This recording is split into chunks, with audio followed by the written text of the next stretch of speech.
I'm Eric Halverson. And I'm Nick Santino. And we play in a band called The Rocket to the Moon.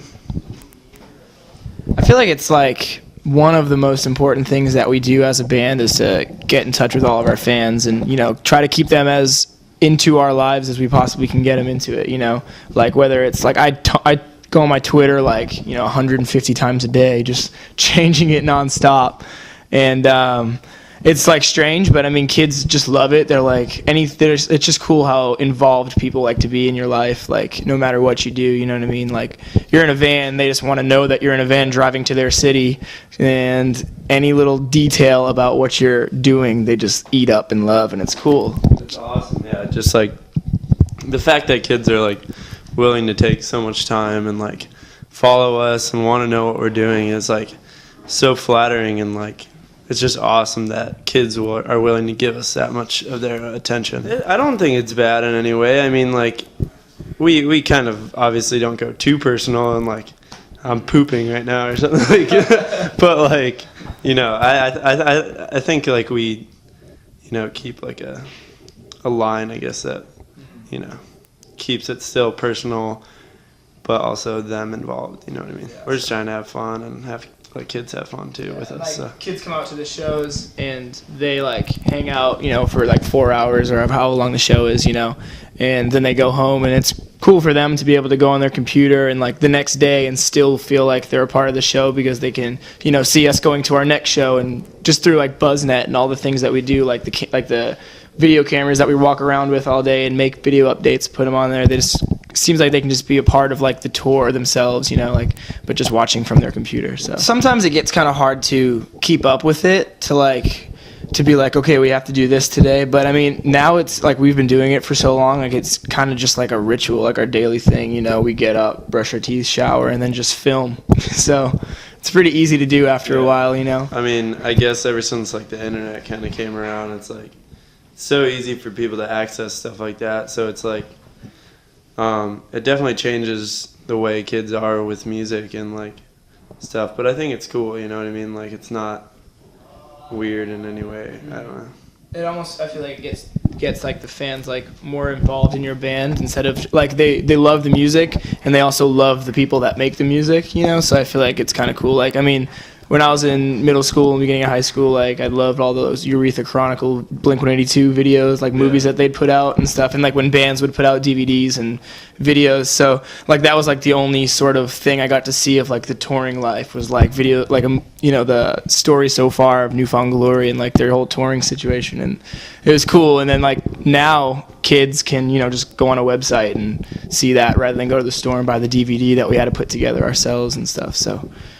Yeah, I'd say me and our guitar player Justin, when we get down and write, we usually put like stories into our heads, like we write from other people's perspectives or something that's happened to a friend of ours or something like that, or we just kind of like make up our own story in our head. Like I feel like, and Justin feels the same way, and I feel like the whole band kind of feels like that when they write. That if you write about something that's happened to you, like personally, sometimes like I know when I write like that, I get too literal, like you broke my heart and I don't want to see you again, you know what I mean? Like I get to the point with the lyrics and it kind of doesn't work out. So I feel like if we write through storytellers, like how Johnny Cash used to write, like how he's in jail for his whole life and he just really wasn't, but it was like a whole story, you know what I'm saying? Like I feel like just writing there's just like the possibilities are endless, like what you can write about if you have like but as long as you make it like make sense, you know what I mean? Because I mean, I can write about like, even if I didn't have a girlfriend, or if I did have a girlfriend, like you could write about breaking up with that girlfriend, even though if you've, yourself have never actually broke up with a girlfriend,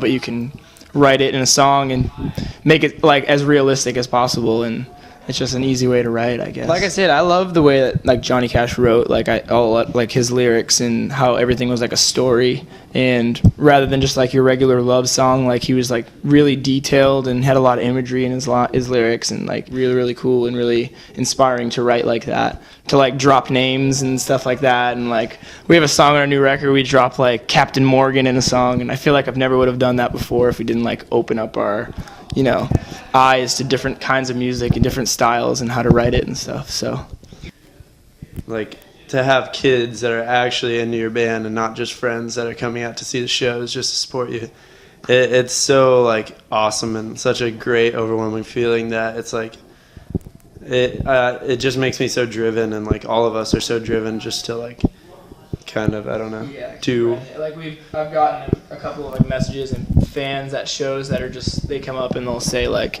you know, this song just changed my life, like I can relate to the lyrics so much. And it's kind of cool because like I was writing songs like in 8th grade like Blink-182 would, and talk about like dirty stuff and you know what I mean, just to be funny. And now I'm kind of like more mature about it, and kids are coming up and saying that it's like, you know, gotten them through a hard time of their life. And it's just awesome it gives you a good feeling to know that you've, you know, helped somebody out with the way that you wrote a song. So I don't know, it's just cool that kids appreciate like, I don't know, your songs and how you write them and stuff. I think like we're all pretty positive, like laid back guys too, so it's like for kids to be maybe like looking up to us or like inspired by us kind of puts us in like a cool position, like for us to not feed them like crap, I guess, like, and to actually deliver like positive messages and stuff like that. It's pretty cool. Like, I don't know, it feels really good. So I always look back at like the screamo era where it was like all about like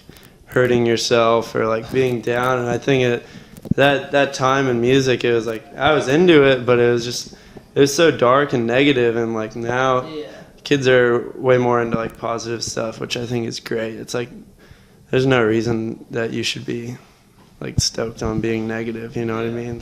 I think we just like, as far as down to our merch, like we like to try to keep up with like what the style is, because kids are changing so much, you know, because of the whole internet thing. So they'll see like, oh, Forever the Sickest Kids has this really cool shirt, and then like we're stuck with this little shirt that just says Rock to the Moon. We're like, we gotta do something cool, man. Like, so I mean, everybody's just kind of like playing off of like what's around and trying to keep up with like the styles. And it's weird because it's just like your merch, like your band name on a t-shirt, you know. It's not like it's like a Abercrombie and Fitch like polo or something. So it's just strange how you have to keep up with the music to keep kids entertained and keep up with like what you're selling at the shows to keep. Like, I've seen a lot of designs where I'm like, damn, I wish I thought of that before that. But, you know what I mean? You just get jealous, but then you just try to think of like, instead of copying somebody, like, okay, what is something new that we could do that, like trying to almost predict the future of what kids will like. Like, will they like this? I wonder if we got something like that, if they'll be down with that. So it's like a real fashion designer. Yeah, it's just band t-shirts, you know. Yeah. So it's like crazy. Who would have thought it's so complicated? Yeah. Because I remember getting shirts at like shows, and it would just be like the Ataris, and it'll just say like white font,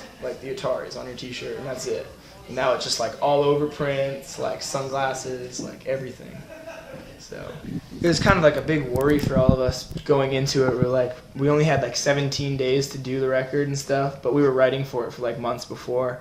So like going into it, we're like, hope we finish it in time, hope we finish it. And we did it, and we're stoked on it. Like, we're getting rough mixes back like now, and just listening to them and just like showing like all our friends, like, check this out, it's so good. Like, I mean, I'm not ashamed to say that I think we have a really, really good record on our hands. So once it actually comes out, I feel like I'm going to be super excited about it, and it's going to be like a big weight's lifted off our shoulders, like the pressure of it and everything, you know, because then we can just ride off that until the next one. So like, it's a fun record. Like, I just hope like people kind of have a good time listening to it, you know. It's like, yeah.